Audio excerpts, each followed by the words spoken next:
warahmatullahi wabarakatuh. Perkenalkan, nama saya Chandra Priyansyah Aditya Prasetyo dari kelas 11 IPS 3. Saya di sini akan menjelaskan tentang pemikiran yang melandasi peristiwa penting di Eropa serta pengaruhnya di Indonesia. Pada bab ini memiliki dua subbab. Yang pertama, pemikiran dan peristiwa penting di Eropa, dan yang kedua, pengaruh pemikiran dan peristiwa penting di Eropa bagi masyarakat Indonesia. Masuk pada subbab yang pertama, pemikiran dan peristiwa penting di Eropa. Pada abad 15 merupakan abad baru bagi kehidupan masyarakat Eropa. Pada zaman tersebut, masyarakat Eropa terbebas dari zaman kegelapan yang disebut Dark Age.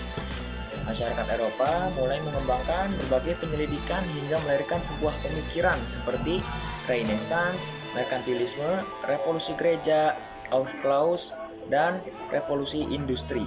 Kita masuk pembahasan yang pertama ya, yaitu Renaissance.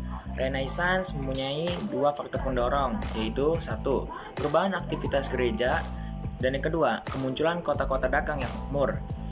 Lalu, pengaruh budaya Yunani dan Romawi kuno pada masa Renaissance. Satu, filsafat Yunani dan Romawi kuno mampu menjawab pertanyaan yang tidak mampu dijawab oleh pihak gereja.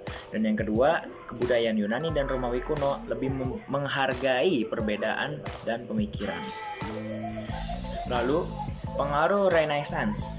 Nah, pengaruh sini ada dua. Satu, penemuan-penemuan baru di bidang seni, sastra, dan ilmu pengetahuan.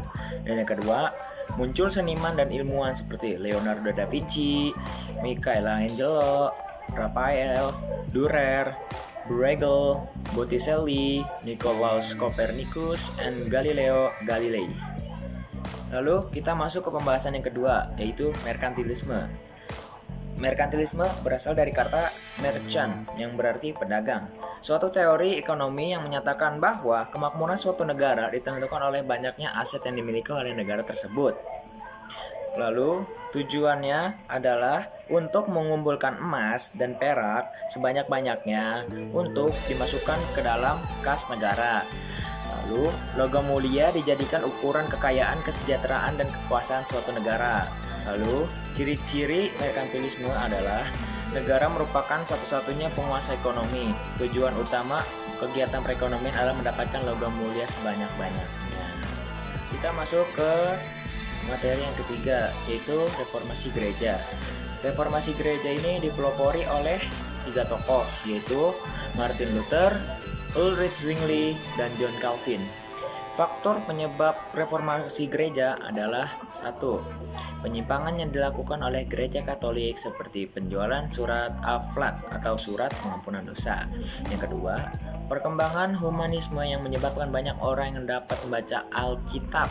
Dan yang ketiga, Paus mempunyai kekuatan besar, yaitu sebagai pemimpin agama dan kepala negara. Keadaan ini menimbulkan ketidakpuasan di kalangan raja-raja sehingga berujung pada perselisihan.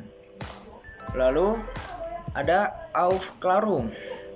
Pada periode Aufklärung, beberapa tokoh menyuarakan gerakan pembaruan agar manusia terbebas dari kekurangan dogma gereja. Gerakan tersebut perlu dilakukan karena gereja menganggap bahwa kreativitas manusia berlawanan dengan dogma gereja. Tokoh utama pendukung Aufklärung ini adalah Immanuel Kant ya. Periode Aufklärung yang dicetuskan oleh Immanuel Kant dikenal sebagai zaman baru ya. Lalu materi selanjutnya adalah revolusi industri. Revolusi industri merupakan sebuah fenomena yang mengubah kegiatan industri. Revolusi industri ditandai berubahnya sistem manual dengan tenaga manusia menjadi sistem mesin. Revolusi industri pertama kali terjadi di Inggris dan dimulai pada industri tekstil. Revolusi industri kemudian berkembang dengan negara-negara Eropa yang ditandai dengan penemuan berbagai teknologi. Dampak dari revolusi industri ada 5, yaitu 1. Terjadi perubahan sistem sosial kemasyarakatan. Yang kedua, muncul paham baru yaitu kapitalisme dan sosialisme. Dan yang ketiga, timbul imperialisme modern. Keempat, muncul industri secara besar-besaran.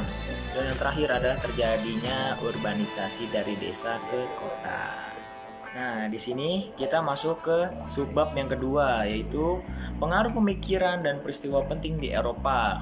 Nah, Nah, di sini pengaruh pemikiran dan peristiwa penting di Eropa menjalar ke dunia timur, termasuk Indonesia. Berbagai pemikiran dan peristiwa penting di Eropa tersebut menyebabkan negara-negara dunia timur mengalami perubahan dalam berbagai hidup, antara lain politik, ekonomi, sosial, dan budaya.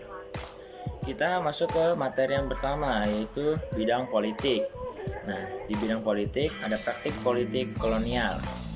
Indonesia dikuasai oleh bangsa-bangsa Eropa. Bangsa-bangsa Eropa yang menguasai Indonesia yaitu Portugis, Spanyol, Belanda, dan Inggris.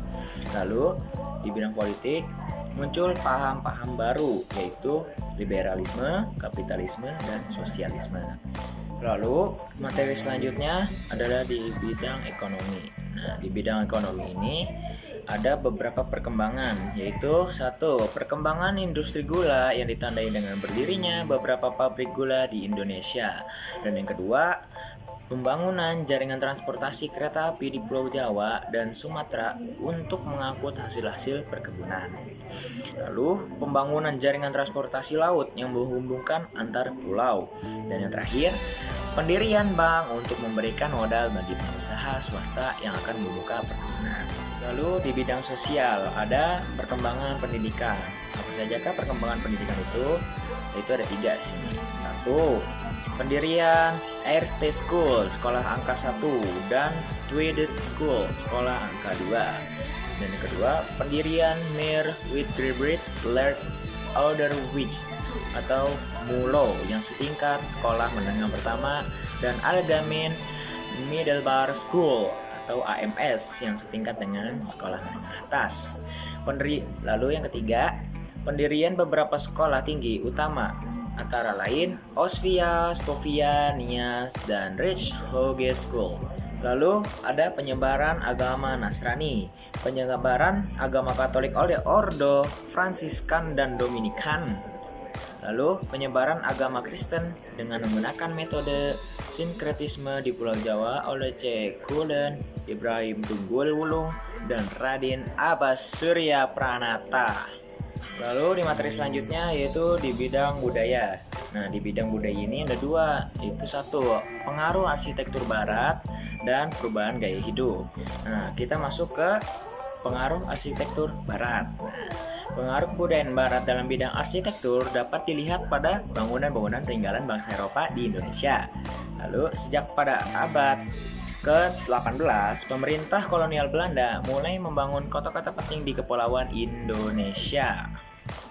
Lalu, ada pengaruh arsitektur barat, yaitu 1. Belanda mulai membangun kota-kota seperti Batavia, Semarang, Surabaya, dan Makassar sebagai miniatur kota-kota yang ada di Belanda. Contoh, pemukiman perkotaan yang dibangun pada abad ke-18 yaitu kawasan Kota Tua di Jakarta dan Kota Lama di Semarang. Kita masuk ke perubahan gaya hidup. Nah, perubahan gaya hidup ini ada 3. 1. Pembangunan tempat pestanya disebut society.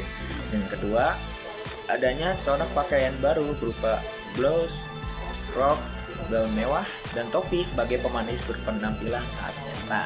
Dan yang terakhir, adanya sistem Ritstafel, yaitu penyajian makanan berurutan dimulai dari menu pembuka, menu utama, dan menu penutup. Sekian dari saya atas penjelasan yang tadi saya lakukan. Mohon maaf jika ada kesalahan atau kata-kata yang tidak benar, yang mohon dimaafkan karena manusia tempatnya salah dan itulah sebagainya. Terima kasih. Wassalamualaikum warahmatullahi wabarakatuh.